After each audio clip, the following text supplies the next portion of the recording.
Today on Fresh Vintage, we're checking out the Gearwrench GWScan. Really cool little unit. We want to show you what's in the box and then dive into our Forester and show you all the diagnostic capabilities.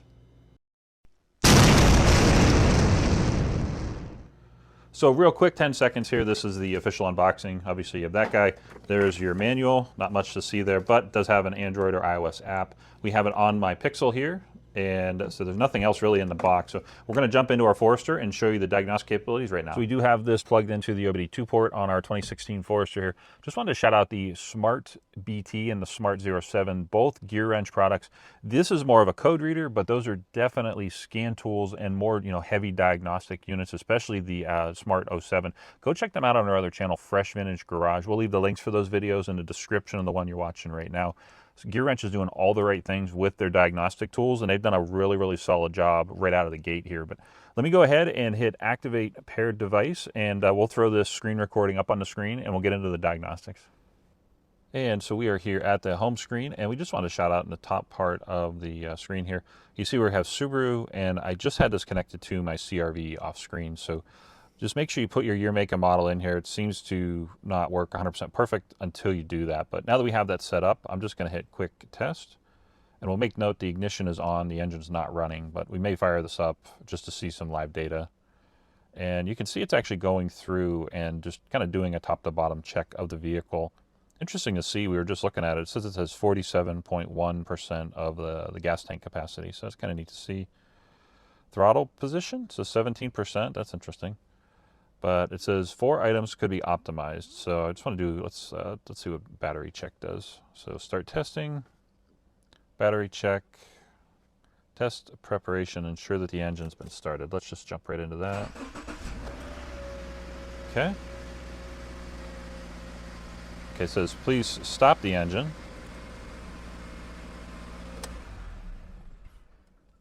Okay, so we stopped the engine. Please start the engine.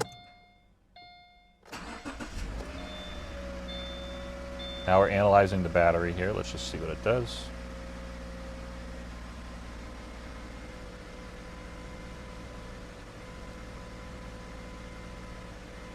Okay, and we knew the battery was good, but it's good to see that.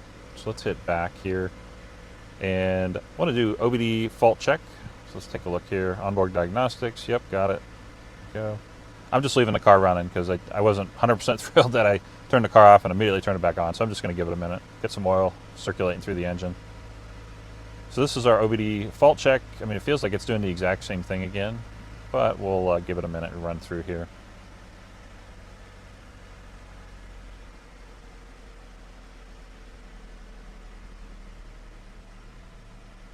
There we go, and it looks like we got a pretty clean bill of health here. And it says in-depth check. I'm not sure what that's going to do, but now that the engine is idled down, I want to hit in-depth check. Thorough examination. Let's just do this here. Start checking. So we'll most likely speed this part up, but we want to see what this actually does. So it's downloading Subaru software.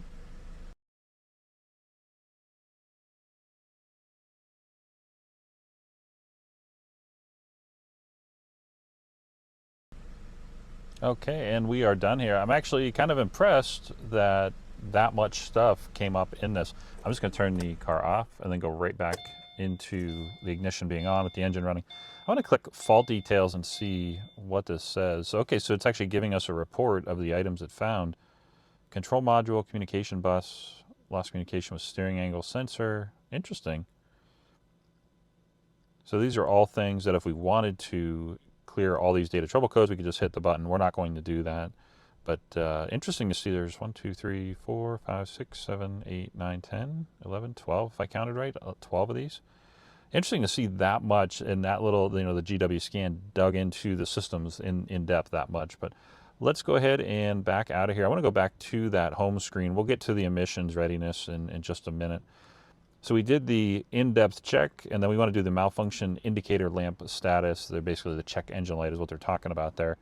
But right now it says 6,610 miles, mileage driven after fault code cleared. So I guess at some point it was turned off here a little while ago, maybe within the last year, give or take, but it's interesting to see. Let's look at some live data. Okay, so we're getting coolant temperature and battery voltage, and let's do more. Oh, we got a lot of stuff here. Okay, so throttle position, let's just grab a few random things here.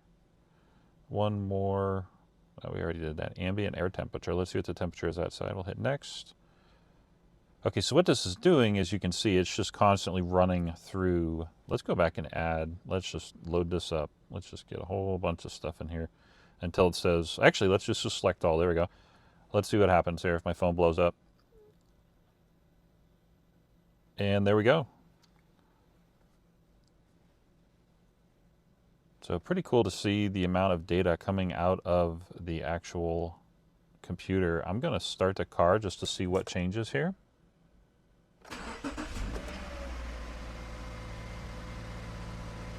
So it looks like it's only updating the top, was that the top 10? Interesting. So if I come back here, but if I choose just a few of these,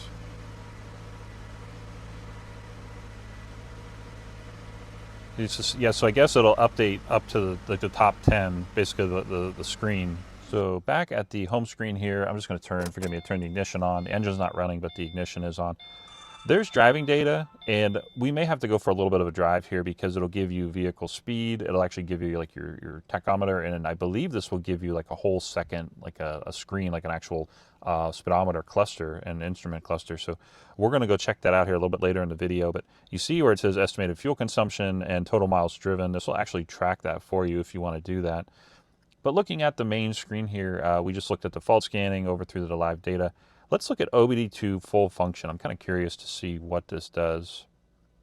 So this is connecting to cloud diagnosis. I'm kind of curious what that means, but we'll find out here momentarily.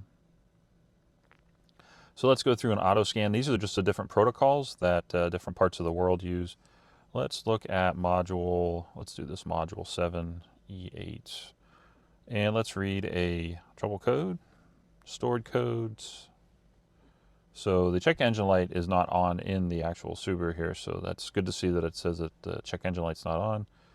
Let's do a component test in here. Okay, so it's not supported. And let's do an actual O2 monitoring test. Bank 1. So that says not supported. We may have to do a firmware update or something, but that's probably why that's not actually letting us do those O2 tests. But let's do the emissions, the IM emissions readiness. So the check engine light is off, and then let's go to sense for this driving cycle. Okay, so that's all that's really given you in here. And it says read freeze frame, so no freeze frame data stored. If you were to have your check engine light pop on, normally the system will snapshot the data at the time that the light comes on, and that's what you will be reading here.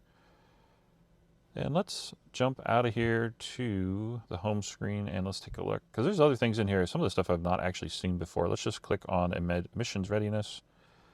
Engine is idling and in park, so I'm going to turn the car on. And you know, some people they won't be interested in this, but if you have emissions in your state, oops, there we go. It's not technically been running 3 minutes, but it was running 3 minutes. They just want the the catalytic converter and the whole system to be warm. So I'm just going to hit confirm.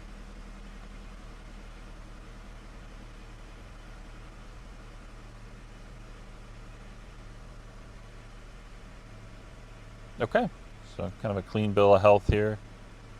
For some of this, now it's interesting, all this other stuff just popped up. It does say we have an issue, misfire monitoring.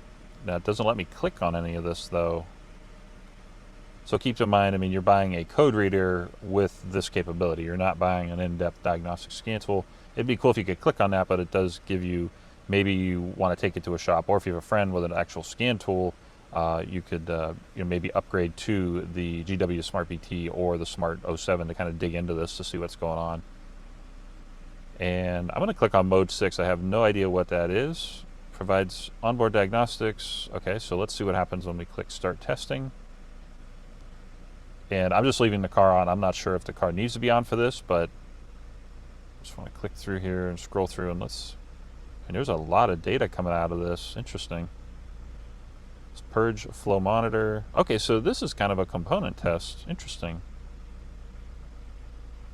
I mean, for a little pocket code reader, I'm very surprised to see that it gives you this kind of data and it's running through all of this stuff. I mean, there's a lot of stuff in here. Interesting. I'll just click through a few more of these.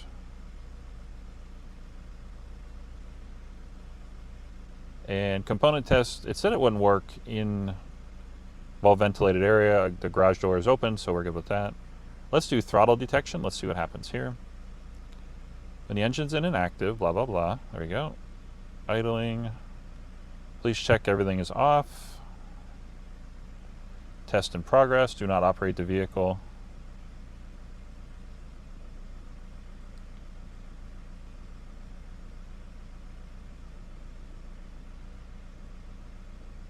When the engine is off, let's see.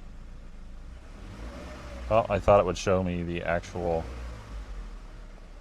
Okay, well, I guess that is what it is, but fuel correction control system detection. Let's see what happens here. Do not operate the vehicle.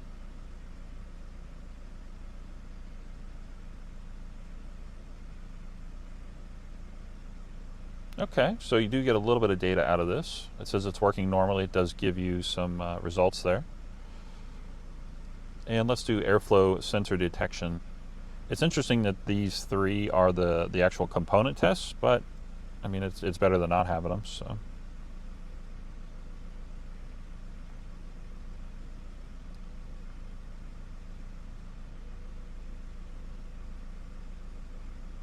And it says it's working, so I mean, it's kind of a nice little feature to have.